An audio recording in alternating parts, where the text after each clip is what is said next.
Hi ಎಲ್ರಿಗೂ ನಮಸ್ಕಾರ. ಎಲ್ಲರೂ ಹೇಗಿದ್ದೀರಾ?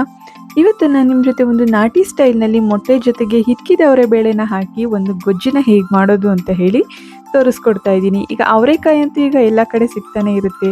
ನಾವು ಒಣಗಿರ್ತಕ್ಕಂಥ ಅವರೆಬೇಳೆಗೂ ಹಾಗೆಯೇ ಈ ಹಸಿ ಅವರೆಕಾಯಿನಲ್ಲಿ ಮಾಡಿರ್ತಕ್ಕಂಥ ಅವರೆಕಾಳು ಅವರೆಬೇಳೆಗೂ ತುಂಬಾ ಟೇಸ್ಟ್ ಚೇಂಜಸ್ ಇರುತ್ತೆ. ಇವತ್ತು ನಾನಿಲ್ಲಿ ಹಸಿ ಅವರೆಕಾಯಿಯ ಅವರೆಬೇಳೆನ ಯೂಸ್ ಮಾಡಿಕೊಂಡು ಒಂದು ರುಚಿಯಾಗಿರ್ತಕ್ಕಂಥ ಒಂದು ಗೊಜ್ಜನ್ನ ಮಾಡಿ ತೋರಿಸ್ತಾ ಇದ್ದೀನಿ. ಇದನ್ನು ಮಾಡೋದಕ್ಕೆ ಮೊದಲನೇದಾಗಿ ನಾವಿಲ್ಲಿ ಒಂದು ಮಸಾಲೆನ ರೆಡಿ ಮಾಡ್ಕೊಳ್ಳೋಣ. ಅದಕ್ಕೆ ಅಂತ ಹೇಳಿ ನಾನಿಲ್ಲಿ ಒಂದು ಈರುಳ್ಳಿನ ಹಾಕ್ಕೊಂಡಿದ್ದೀನಿ, ಜೊತೆಗೆ ಸ್ವಲ್ಪ ಶುಂಠಿ ಹಾಗೆ ಬೆಳ್ಳುಳ್ಳಿ. ಖಾರಕ್ಕೆ ಎಷ್ಟು ಬೇಕಷ್ಟು ನೋಡಿಕೊಂಡು ನೀವು ಹಸಿರು ಮೆಣಸಿನ್ಕಾಯಿನ ಯೂಸ್ ಮಾಡಿ. ಬೇಡ ಅಂತ ಹೇಳಿದ್ರೆ ಖಾರದ ಪುಡಿನೂ ಕೂಡ ಯೂಸ್ ಮಾಡ್ಕೊಬೋದು.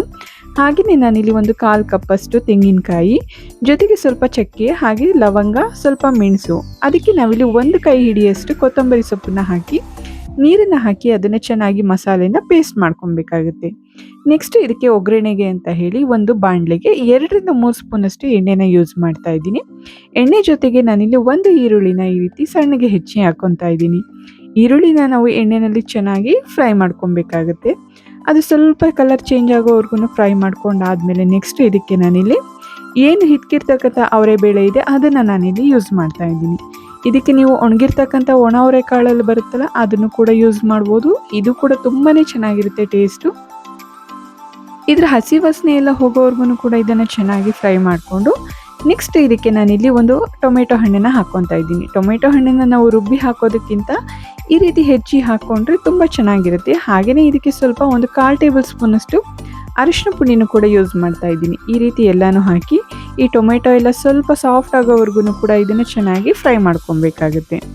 ಈ ರೀತಿ ಫ್ರೈ ಮಾಡ್ಕೊಂಡಾದ್ಮೇಲೆ ಇದಕ್ಕೆ ನಾನಿಲ್ಲಿ ಏನು ರುಬ್ಬಿಟ್ಕೊಂಡಿದ್ವಲ್ಲ ಮಸಾಲ, ಚಕ್ಕೆ ಲವಂಗ ಶುಂಠಿ ಬೆಳ್ಳುಳ್ಳಿ ಎಲ್ಲ ಹಾಕಿ ಈ ಮಸಾಲೆನ ನಾವು ಈಗ ಇದಕ್ಕೆ ಸೇರಿಸ್ಕೊಳ್ಳೋಣ.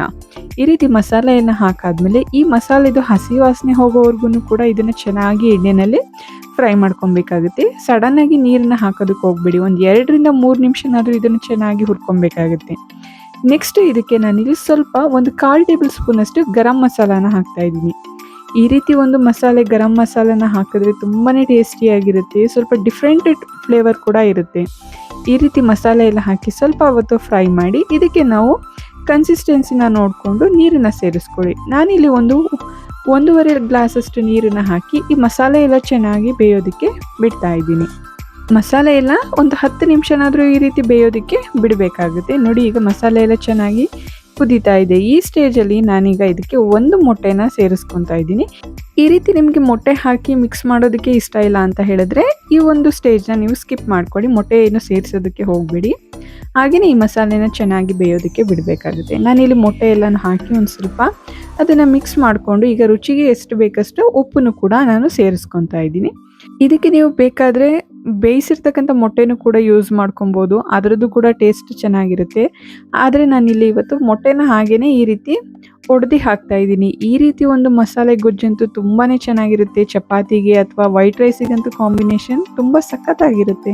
ನೀವು ಕೂಡ ಈ ರೆಸಿಪಿನ ಟ್ರೈ ಮಾಡಿ. ಈ ರೀತಿ ಒಂದು ಮೊಟ್ಟೆನೆಲ್ಲ ಹಾಕಿ ಒಂದು ಲಿಡ್ನ ಕ್ಲೋಸ್ ಮಾಡಿ ಒಂದು 1/4 ಗಂಟೆ ಒಂದು ಮೀಡಿಯಂ ಫ್ಲೇಮ್ನಲ್ಲಿ ಮೊಟ್ಟೆ ಎಲ್ಲ ಚೆನ್ನಾಗಿ ಬೇಯೋದಕ್ಕೆ ಬಿಟ್ಟರೆ ರುಚಿಯಾಗಿರ್ತಕ್ಕಂಥ ಒಂದು ಹಿಕ್ಕಿದ ಅವರೆಬೇಳೆ ಮೊಟ್ಟೆ ಗೊಜ್ಜು ರೆಡಿ ಆಗುತ್ತೆ. ಅದು ಕೂಡ ಒಂದು ನಾಟಿ ಸ್ಟೈಲ್ ಮಸಾಲೆನಲ್ಲಿ ಮಾಡಿರೋದ್ರಿಂದ ಎಲ್ಲ ಕೂಡ ತುಂಬ ಇಷ್ಟಪಟ್ಟು ತಿಂತಾರೆ. ಮಸಾಲೆದಂತೂ ಫ್ಲೇವರ್ ಅಂತೂ ತುಂಬಾ ಚೆನ್ನಾಗಿರುತ್ತೆ. ನೀವು ಕೂಡ ಈ ರೆಸಿಪಿನ ಟ್ರೈ ಮಾಡಿ, ತುಂಬ ಟೇಸ್ಟಿಯಾಗಿರುತ್ತೆ. ಹಾಗೆಯೇ ನೀವು ಇದರಲ್ಲಿ ಬೇರೆ ಯಾವ ರೀತಿಯ ಒಂದು ಗೊಜ್ಜು ಇಷ್ಟ ಆಗುತ್ತೆ ಅಂತ ಹೇಳಿ ಕಮೆಂಟ್ ಮಾಡಿ ತಿಳಿಸಿ. ಐ ಹೋಪ್ ನಿಮಗೆ ಈ ವಿಡಿಯೋ ಇಷ್ಟ ಆಗಿದೆ ಅಂತ ಹೇಳಿ ಭಾವಿಸ್ತೀನಿ. ಈ ವಿಡಿಯೋ ಇಷ್ಟ ಆಗಿದ್ರೆ ಈ ವಿಡಿಯೋನ ಲೈಕ್ ಮಾಡಿ, ಹಾಗೆಯೇ ನಿಮ್ಮ ಫ್ಯಾಮಿಲಿ ಫ್ರೆಂಡ್ಸ್ ಜೊತೆ ಶೇರ್ ಮಾಡಿ.